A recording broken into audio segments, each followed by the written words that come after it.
हाँ जी। अभी मैंने आप लोगों के साथ यानी क्लास ट्वेल्थ में बेसिकली क्लास ट्वेल्थ मैंने आपको बताया था मोटा मोटा दो पार्ट्स में डिवाइड होती है।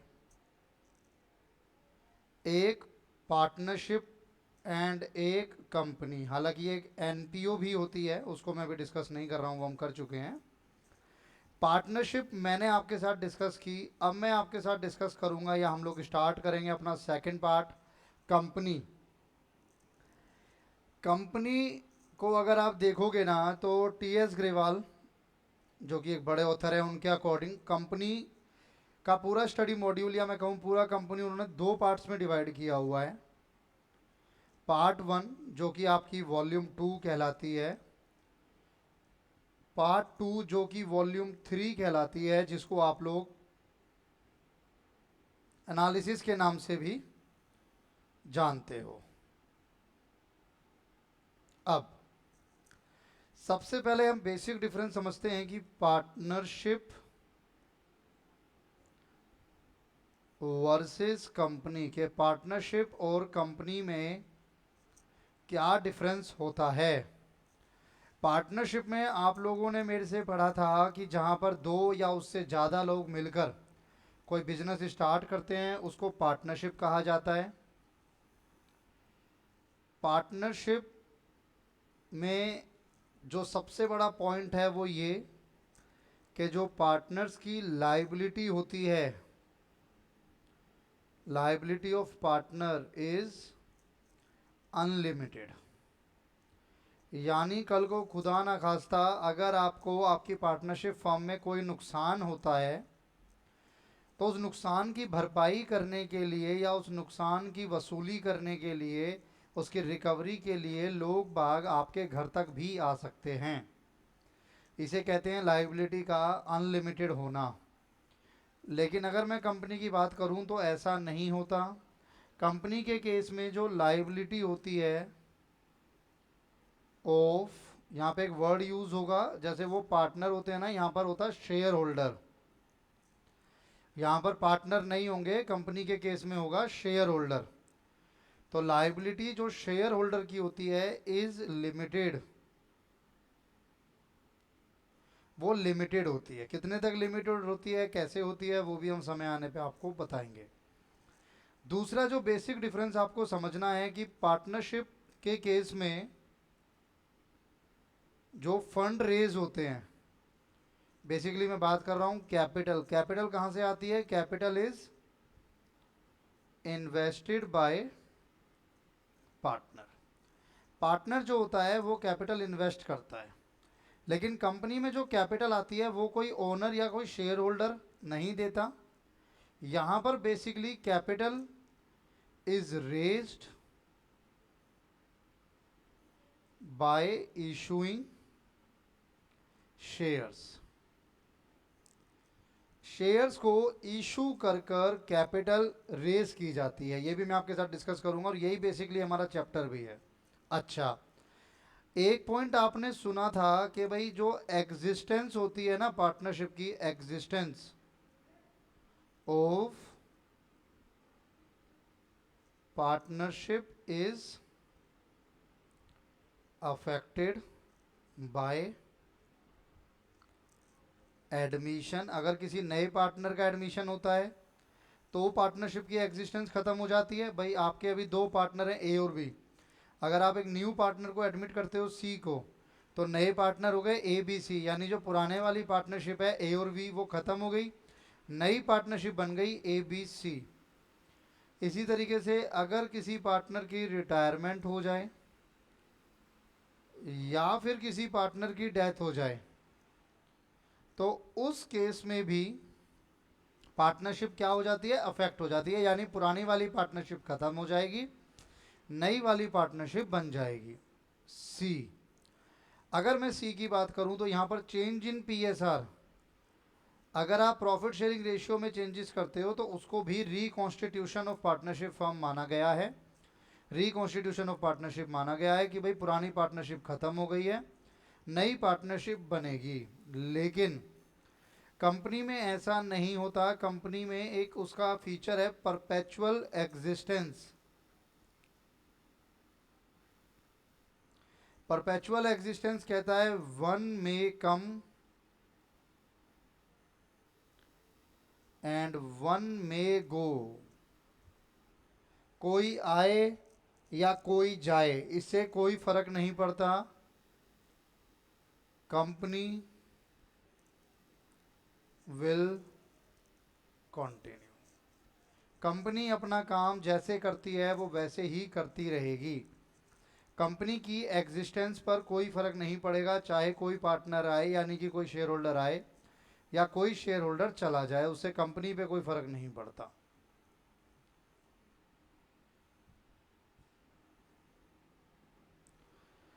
इसके आगे अब मैं आपके साथ डिस्कस करूंगा ये बेसिक थ्योरी के अलावा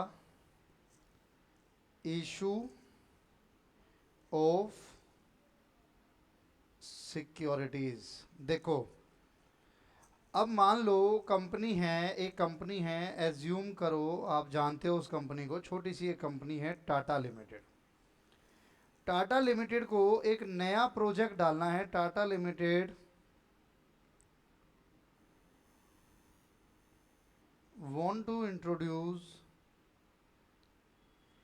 a new project in Noida. Tata limited कहती है कि भाई हम एक नया प्रोजेक्ट डालना चाहते हैं नोएडा में, एक नई फैक्ट्री या नया प्लांट कुछ भी कह लीजिए, हम स्टार्ट करना चाहते हैं। एंड दिस प्लांट या दिस प्रोजेक्ट रिक्वायर ₹500 करोड़। कहते हैं हमें 500 करोड़ की ज़रूरत है। टाटा के पास ऐसा नहीं है कि 500 करोड़ नहीं है, बट कंपनी कहती है हम अपना पैसा क्यों ब्लॉक करें, हम लोग एक काम करेंगे, हम लोग शेयर इशू करेंगे। अब Tata want to raise this 500 crore by issuing its shares। कहते हैं हम अपने शेयर इशू करेंगे। शेयर के लिए बारे में पूछा गया, अच्छा जी शेयर इशू करोगे, कितने नंबर ऑफ शेयर होंगे, कितने शेयर आप इशू करोगे, एक शेयर की फेस वैल्यू क्या रहेगी,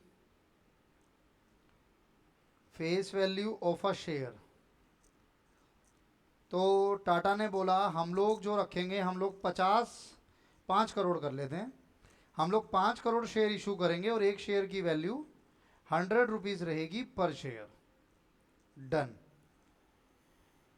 अब आप लोग जो हैं, आप लोग कहते हो कि सर ये तो अच्छा है, 100 रुपये में टाटा जैसी कंपनी का शेयर मिल रहा है, और क्या चाहिए, 100 रुपये जैसी नॉमिनल अमाउंट पे टाटा कंपनी का शेयर मिल रहा है, और क्या चाहिए।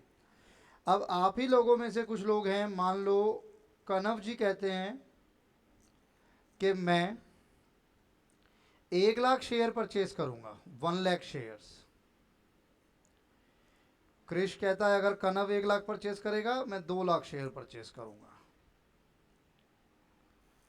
और है खुशी है, खुशी बोलती है मैं 1,50,000 शेयर परचेज कर लूंगी।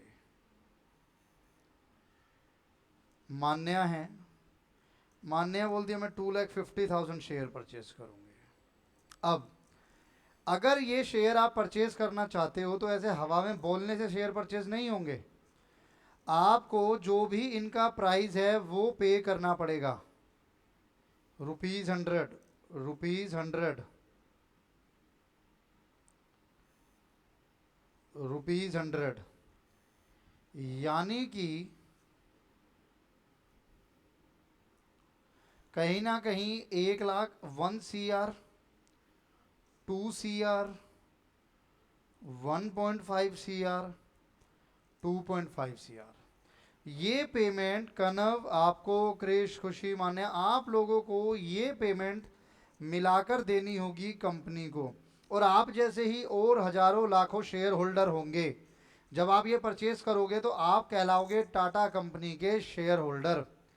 टाटा कंपनी 5 करोड़ 500 करोड़ उसे इकट्ठा करना है, ऐसे ही कर करके किसी ने कुछ दिया, किसी ने कुछ दिया, टाटा कंपनी अपने 500 करोड़ इकट्ठे करती है। आपको क्या मिला? आपको मिले शेयर, जैसे कनव जी आपको मिले 1 लाख शेयर। अब आप कहोगे सर मुझे क्या फ़ायदा हुआ, मैंने 1 करोड़ लगाया। मैंने बोला सर क्या हुआ ना, आफ्टर 6 मंथ प्रोजेक्ट अच्छा चला, टाटा कंपनी है फेल नहीं होगी, प्रोजेक्ट अच्छा चला टाटा कंपनी के, और ये सब चीज़ें आप लोगों ने बीएसटी में क्लास 11th में पढ़ी हुई हैं, और क्लास 12th में मुझे उम्मीद है आपने बीएसटी में पढ़ लिया होगा, secondary market, primary market of trading, ये सब आपने पढ़ा होगा। नहीं भी पढ़ा है तो कोई बात नहीं, आप समझ लीजिए। 6 महीने बाद क्या होगा, अब मान लो टाटा कंपनी का जो शेयर है, टाटा शेयर वैल्यू वो बढ़ गई सर, और वो हो गई ₹150 पर शेयर। अब कनव कहता है कि भाई मेरे को काफ़ी पैसा लग रहा है, इससे ज़्यादा शायद ये नहीं बढ़ेगा, मैं अपने शेयर को सेल करना चाहता हूँ, 1 लाख शेयर मेरे पास हैं, 100 लगाया था, 150 मिल रहा है, तो कहीं ना कहीं 1.5 CR मुझे मिल गया। विद इन 6 मंथ, सिर्फ 6 महीनों के अंतर्गत मैंने कहीं ना कहीं 50 लाख कमा लिया। कोई बैंक आपको इतना इंटरेस्ट नहीं देता, कोई इन्वेस्टमेंट आपको इतना रिटर्न नहीं देती, लेकिन दिक्कत भी है, वाइस वर्सा भी हो सकता है कि इसकी वैल्यू मार्केट में 90 रुपये रह जाए, 80 रुपये रह जाए, 70 रुपये रह जाए, जिसे हम लोग कहते हैं कि शेयर्स में पैसा डूब गया। ये हो गया शेयर्स में आपने पैसा कमा लिया। मेरे से पूछोगे मैं शेयर्स में पैसा नहीं लगाता, मेरे से पूछोगे मैं शेयर्स में इन्वेस्ट करने को भी मना करता हूँ, वो मेरी अपनी सोच है। ये इस तरीके से शेयर्स चलता है, और क्यों एक इन्वेस्टर शेयर मार्केट में पैसा लगाता है या क्यों वो लगाता है, इसको इसको तो कहते हैं, ये जो हो गया ना, यहाँ जो कंपनी ने ये इशू किया, तो यहाँ पे मैं बोलूँगा कि कंपनी ने एक तरीके से आईपीओ निकाला है। ये वर्ड आपने बीएसटी में अगर कोर्स उस स्टेज तक पहुँच गया है तो आपने पढ़ा होगा। आईपीओ होता है initial initial public public offer. Offer. Initial public offer के तहत कंपनी ने ये निकाला है, और जब आईपीओ निकलता है तो जिस मार्केट में आईपीओ निकलता है उस मार्केट को प्राइमरी मार्केट कहा जाता है। प्राइमरी मार्केट या सेकेंडरी मार्केट समझने से पहले आपको ये समझना होगा what do you mean by market. Market की बीएसटी में एक सिंपल सी डेफिनेशन हुआ करती थी, अब मुझे नहीं पता, मेरे टाइम पे a place, even a virtual place और अ फिजिकल प्लेस, कुछ भी हो सकती है आज के दौर में, where a willing buyer contact with a या meet with a willing seller, उसको मार्केट कह देते हैं, चाहे वो ऑनलाइन हो चाहे वो फिजिकल रूप में हो, कैसा भी हो। तो इस मार्केट को ढूंढने मत निकल जाना, प्राइमरी मार्केट ये सब वर्चुअल होता है। अब डन। अब जब कनव ने यहाँ पर इस शेयर को बेचा, 150 में सेल किया, तो अब इसने ये प्राइमरी में नहीं बेचेगा, अब ये इसको सेकेंडरी मार्केट में बेचेगा। अब ये इसको सेकेंडरी मार्केट में बेचेगा। सेकेंडरी मार्केट का क्या मतलब है, कनव ने ये शेयर किसको बेच दिए, मानव को बेच दिए। कनव ने मानव को बोला, कनव ने बोला कि भाई ऐसे ऐसे मैंने परचेज किए थे। मानव ने अपने सोर्सेज से पता लगाया कि अभी तो इसके रेट और बढ़ेंगे, तो मानव ने कहा एक काम करो 150 पे मुझे बेच दो।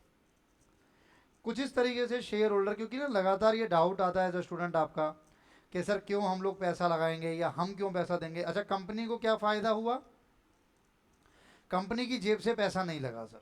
आप ध्यान से देखोगे तो कंपनी को 500 करोड़ चाहिए थे, वो 500 करोड़ उन्होंने बाहर से इन्वेस्टर से उठा लिए, और डूब गई तो आपका भी नुकसान, और कंपनी भी जितना ही पे करेगी जितना कंपनी के पास एसेट्स हैं, तो कंपनी की तो चांदी चांदी है। एज अ इन्वेस्टर आपका क्या फ़ायदा है वो मैंने आपको शो करा। जी, अब इसी को ऐसे समझते हैं, थोड़ा सा एक पॉइंट मैं आपको समझाऊं।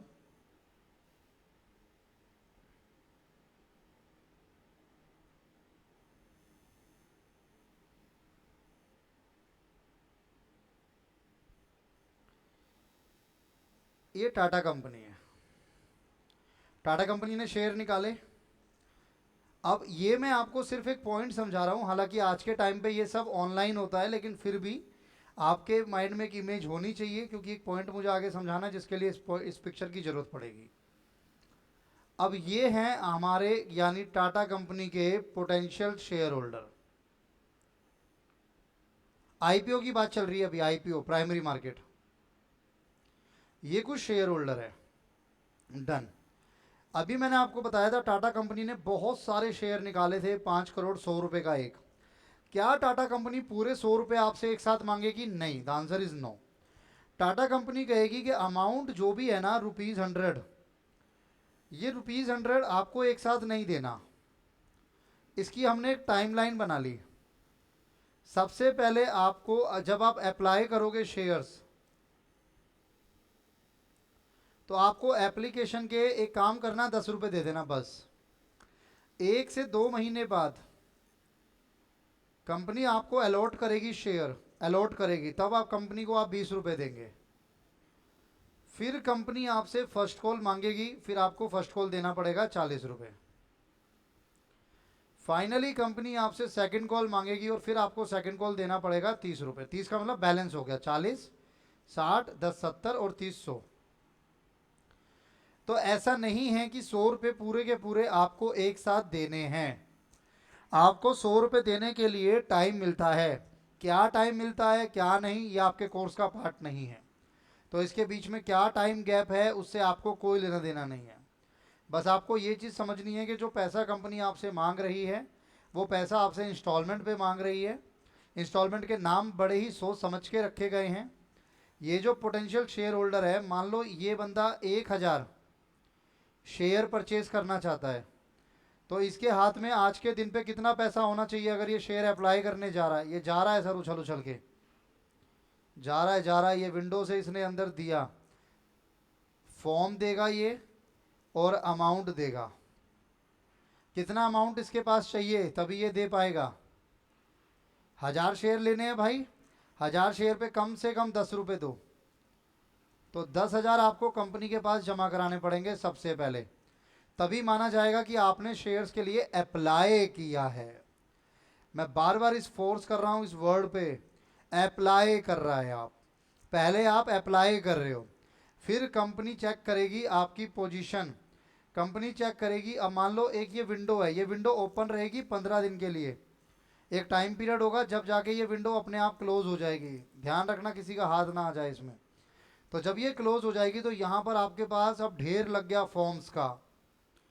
आपके पास, मैं कहता हूँ ये सारे लोगों ने मिलकर, और भी बहुत सारे लोग थे, टाटा कंपनी सर बहुत रेप्यूटेड कंपनी है, तो इनके पास जो 5 करोड़ इनको शेयर निकालने थे, तो इनके पास जो डिमांड आ गई, वो डिमांड आ गई 6 करोड़ शेयर की। हो सकता है कि नहीं हो सकता? बिल्कुल हो सकता है। ये भी हो सकता है कि डिमांड जो है वो 5 करोड़ की ही आई, ये भी हो सकता है कि जो डिमांड है वो 4 करोड़ की रह गई। तीनों क्या केसेस हैं वो मैं आपको धीरे धीरे बताऊंगा। अभी मैं एज्यूम करता हूं कि 5 करोड़ की डिमांड आई है। अगर 6 करोड़ की आ गई तो हो सकता है आपको शेयर ना मिले। किसी ने 10,000 शेयर के लिए अप्लाई किया, कंपनी ने कहा यार छोटा शेयर होल्डर लगता है, इसको रहने दो, पता नहीं कल को पैसे दे पाएगा कि नहीं, उसके शेयर रिजेक्ट कर दिए गए। कोई आया, कंपनी को उसकी शक्ल पसंद नहीं आई, नहीं यार तेरा चेहरा कुछ अच्छा नहीं लग रहा, ख़त्म करो, नहीं देते हम आपको शेयर। ये मैं एक एग्जांपल ले रहा हूँ, ऐसा नहीं होता, बट फिर भी रिजेक्शन होती है। अगर डिमांड ज़्यादा आ गई है तो ऐसा नहीं है, अगर कंपनी ने 5 करोड़ बोले थे कि कंपनी 5 करोड़ इशू करेगी, तो कंपनी 5 करोड़ ही इशू करेगी। अब चाहे 10 करोड़ की डिमांड क्यों ना आ जाए, कंपनी 10 करोड़ इशू नहीं कर सकती। क्यों? क्योंकि ना रीज़न होते हैं। देखिए, अगर आपको कुछ भी काम करना है ना कंपनी में, तो आपको मीटिंग बुलानी पड़ती है। उन मीटिंग्स में आपको ये क्लियर कराना पड़ता है कि हाँ जी हम इतने शेयर इशू करना चाहते हैं।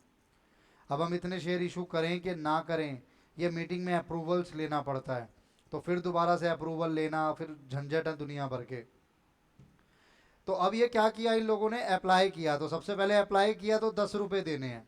आपकी किस्मत अच्छी थी कि आपको शेयर मिल गए, कंपनी ने आपको अलॉटमेंट लेटर दिया, लेकिन कंपनी ने बोला 1 महीने बाद कि मिस्टर कनव आपने 1000 शेयर के लिए अप्लाई किया था, 10 रुपये आपने दे दिए थे, कॉन्ग्रेचुलेशन आपको शेयर मिलते हैं, 20 रुपये और दे दो। तो 1000 पे 20 रुपये का मतलब है 20,000 और दे दो मेरे भाई। 10,000 आप पहले दे चुके हो। फिर आता है कि ठीक है जी ये भी हो गया। फिर 1 डेढ़ महीने बाद कंपनी ने आपसे 40 रुपये मांगे तो आपने 40,000 दे दिए। फिर आपसे 30 रुपये मांगे तो 30,000 दे दिए। इंस्टॉलमेंट में पैसा आएगा। अब इसमें नंबर ऑफ केसेस निकल कर आते हैं। जैसे अगर 5 की जगह 6 करोड़ हो गया तो क्या होगा, 4 करोड़ हो गया तो क्या होगा, मैं बताऊंगा समय आने पे। इसके अलावा अगर कल को मिस्टर कनव अलॉटमेंट का पैसा देते हैं, उसके बाद उन्होंने फर्स्ट कॉल सेकंड कॉल का पैसा देने से मना कर दिया, नहीं है जी मेरे पे पैसा, नहीं लग रही मुझे ग्रोथ, मैं नहीं खरीद रहा इसको आगे, मैं नहीं दूंगा पैसा, तो क्या होगा वो भी मैं आपको समय आने पे बताऊंगा।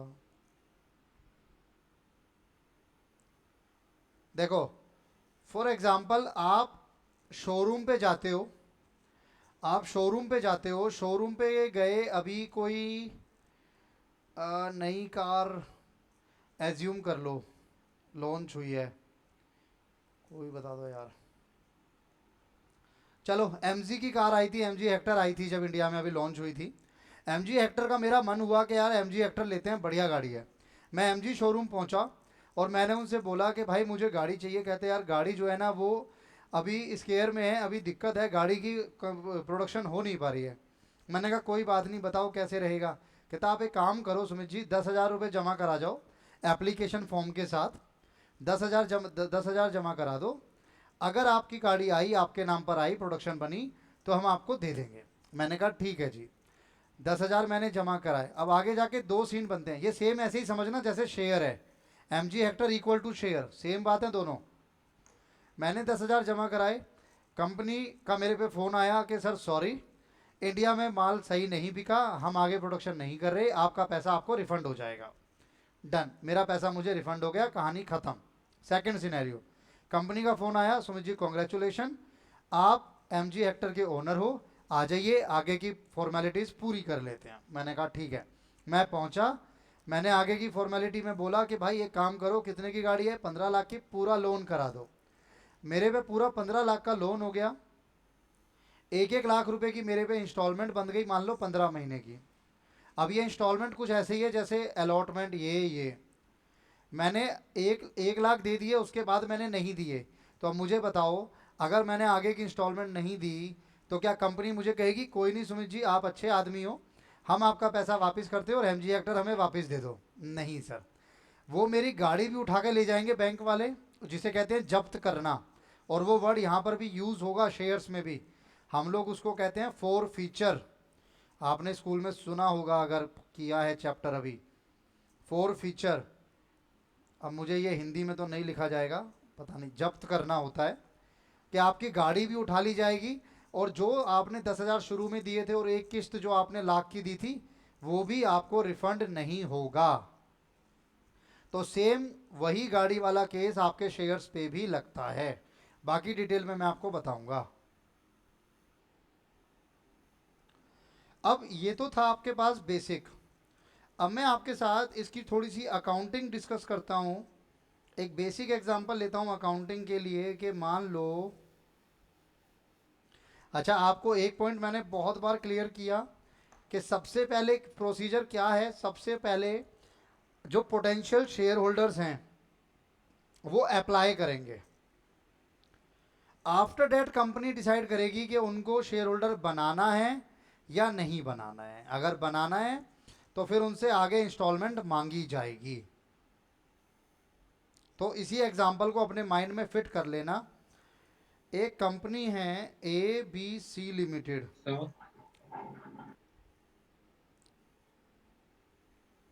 ABC Limited is issuing 10,000 shares of ₹10 each। 10,000 share issue किए, 10 रुपए का एक। कंपनी कहती है एक काम करो, एप्लीकेशन पे 5 रुपए दे दो, अलॉटमेंट पे 4 रुपए दे दो, एक फर्स्ट कॉल दे देना 1 रुपए की। All the money is duly received. जो भी पैसा है वो सारा पैसा ड्यूली आपको रिसीव हो गया। All the money is duly received by company. अब आपसे कहते हैं जर्नल करो इसकी, तो बिल्कुल ध्यान से जर्नल समझना, और कंपनी के पॉइंट ऑफ व्यू से डेट का कॉलम बनेगा लेकिन डेट इस चैप्टर में आएगी नहीं आपके पास कभी भी। Date, particular, debit, credit.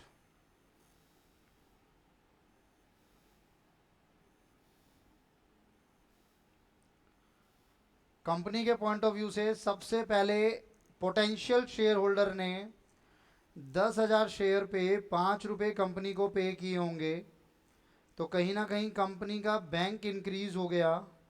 Company के बैंक में 10,000 शेयर पे 5 रुपये पहुंचे 50,000। ये कंपनी का बैंक इंक्रीज हो गया। All the transaction will be pass from company point of view. अभी कंपनी को पैसा मिला है, एक तरीके से एडवांस में पैसा मिला है, जिसके अगेंस्ट के शेयर्स अभी कंपनी बाद में अलॉट करेगी। तो इसीलिए कंपनी ने एक छोटी सी लाइबिलिटी खोल ली जिसका नाम है share application. Bank account debit to share application. कोई डाउट अभी नहीं लूंगा, पहले पूरा क्वेश्चन होगा उसके बाद मैं बोलूंगा, तब आप बोलना। Bank account debit to share application. Company को पैसा मिला, being application money.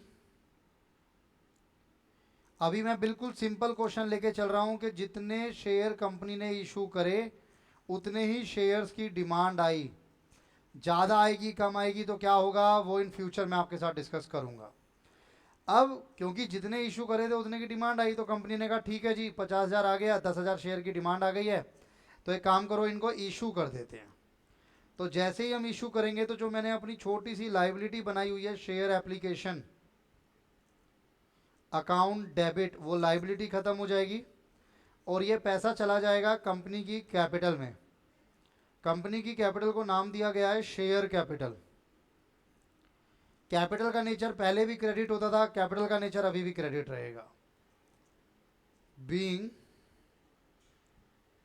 Amount transfer to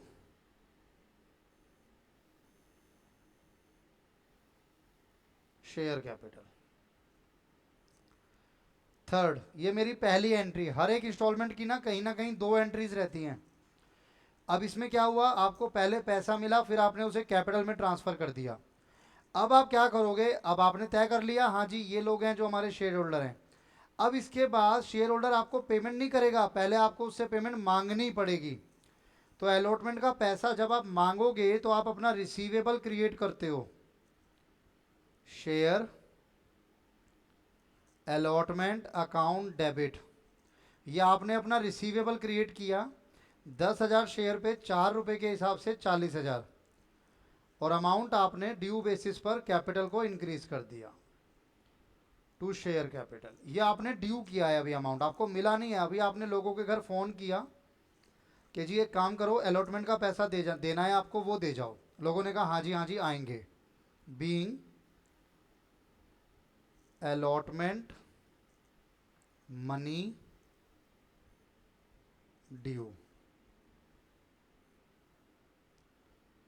ये आपका अलॉटमेंट का मनी ड्यू था। राम राज्य है, जिससे पैसा मांगा उसने पैसा दिया तो कंपनी का बैंक इंक्रीज हुआ, और जो रिसीवेबल हमने बनाया था वो आपका ख़त्म हो गया to share allotment account. 40,000 being allotment money received.